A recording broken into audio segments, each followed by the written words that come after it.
But even though I don't have children of my own, people still show me photographs of theirs, like I give a shit. I don't mean my own family, they've given up, right? I've got older brothers and sisters, they've all had loads of kids, their kids have had loads of kids, and their kids are having kids. It's like a pyramid, there's about 50 of them. I don't know all their names, I see them at Christmas. They come running over, Uncle Ricky! They know I've got a bit of cash.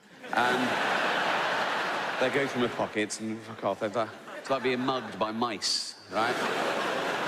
No, I don't mean now, I mean strangers, right? So I can be busy, I can be working, I can be on the set of a TV show or film or something. I can be stressed, I can be producing it or directing it. And you get someone who comes in for one day, like he's got one line or a stunt man. They come over, they introduce themselves, and I go, oh yeah, good to have you, I'll be with you in a minute. Then they hover, right? And they say, busy? I go, yeah, yes, yeah. I go, oh, you working the weekend? Not filming, but I'll be in the edit or something. So yeah, and they go, oh, taking my youngest to ballet lessons. Oh, great, great. Yeah, she's 8. No. I got a photograph of her here. I want to go, oh, you know what? Show me if she goes missing.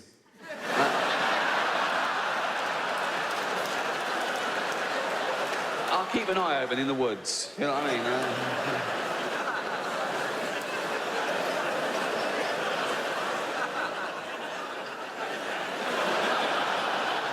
But you've got to go through the whole polite rigmarole. You've got to go, oh, she's beautiful. Yeah. It's got to be that long. Too short and it's awkward. They know. You go, yeah, right. Oh. Too long and it's like, oh.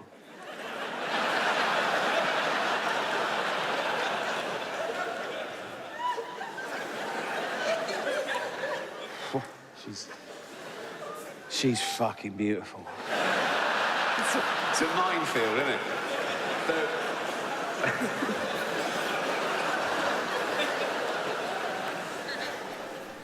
I'm not out of touch, but I am spoiled. And there's a difference. I'm not out of touch. I didn't have any money till I was 40. I got the same family and friends, same values. But I am spoiled because opportunity and privilege spoils you. And it doesn't take much, right? I'll give you an example.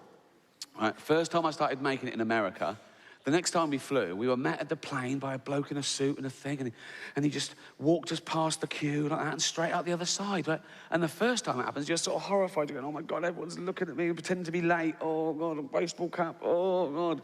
Next time we flew, I went, where's that bloke who walks us through? I'm not fucking queuing, right? It's quick, right?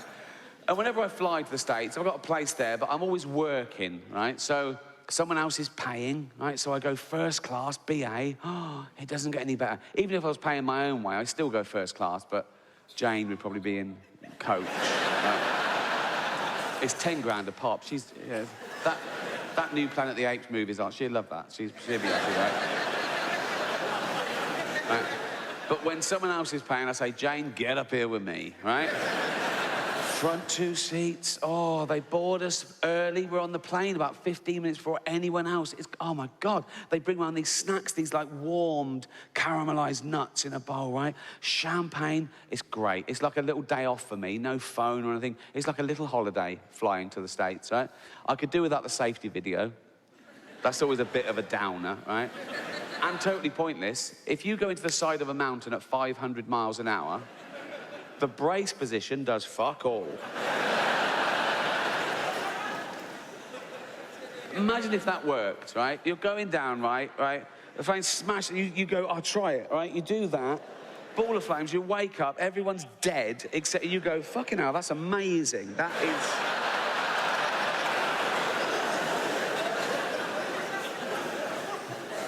And they always use that voice, don't they, on the safety.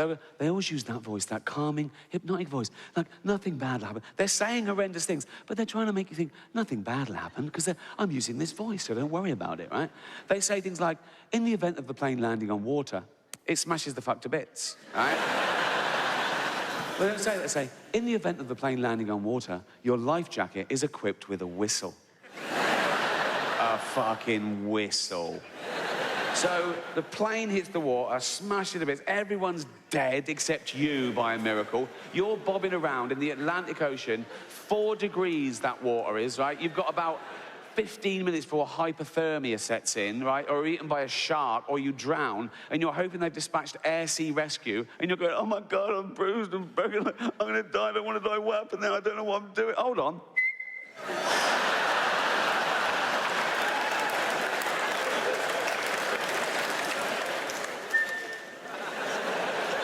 I mean, air sea rescue. Now, I don't know if you've ever been in a helicopter. Of course you haven't, right? But they're fucking loud, right? It's like having your head in a washing machine. You have to wear earplugs and then ear defenders. Your teeth rattle. It's like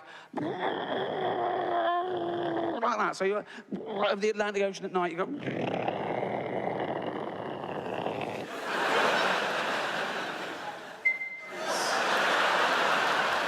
Never gonna happen. It's never gonna happen.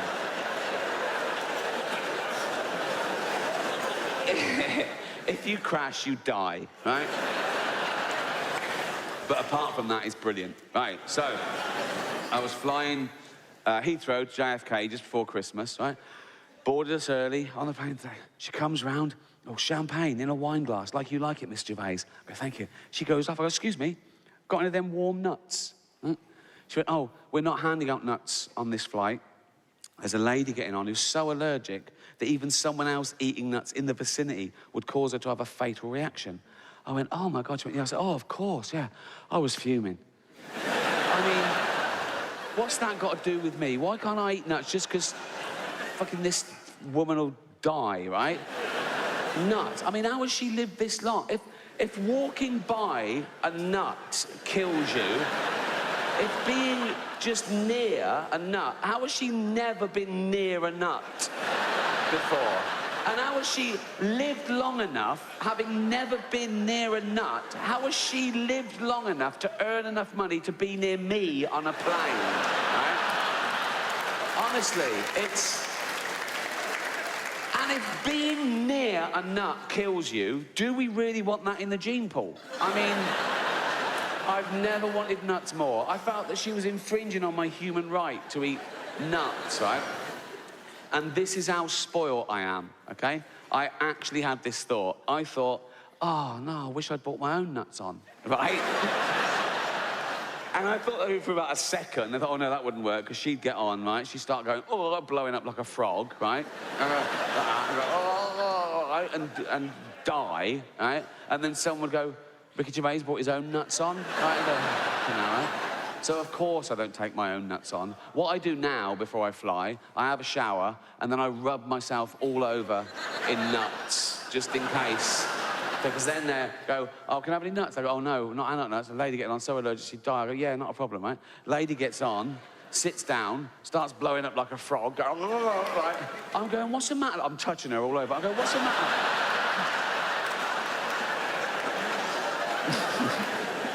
What's the matter, love? And she goes, oh, nuts, right? And dies, and I go, who's been eating nuts?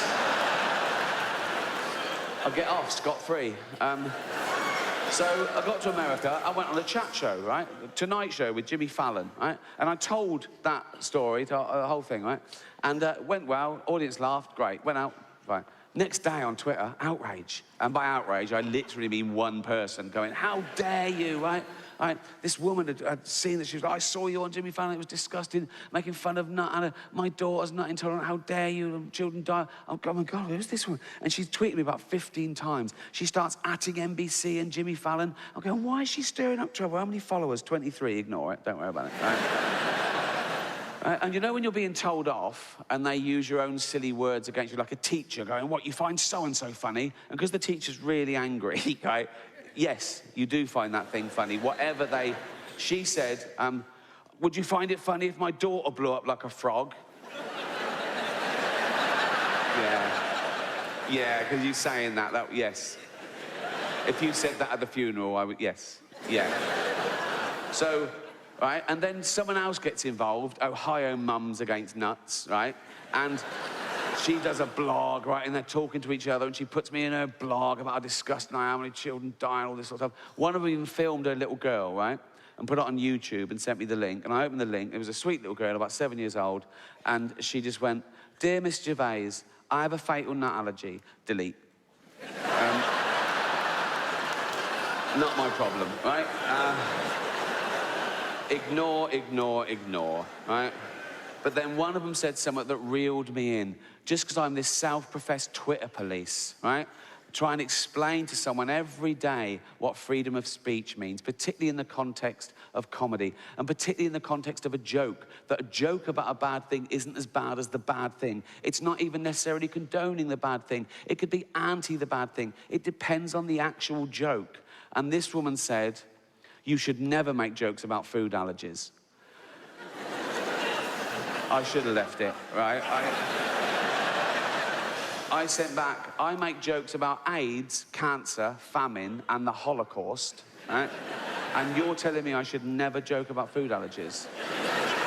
She sent back, yes, but the Holocaust didn't kill children. Well, it did, didn't it? It was horrible, the Holocaust. Some would say as bad as food allergies. Didn't kill children. Jesus. It did kill children. Oh my God, Hitler killed 12 million people, many of them children. Hitler, I've just got to say, Hitler, you couldn't make him up. He is the worst human being to ever walk the face of the earth. He's a crazy, evil, racist, narcissistic serial killer. Just terrible. But if I was throwing a dinner party and I'd been slaving all day over a hot stove, right? And I was getting everything ready, right? And there was one place left, and I had to either invite Hitler or that little girl with food allergies.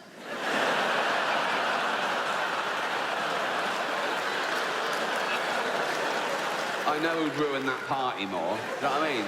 Everyone's enjoying it. How is everything? He's going, yeah, it's yummy, right? And I'm going, he's loving it. I'm going, cheers. Oh, you fuck. How you doing, boy, about that, right?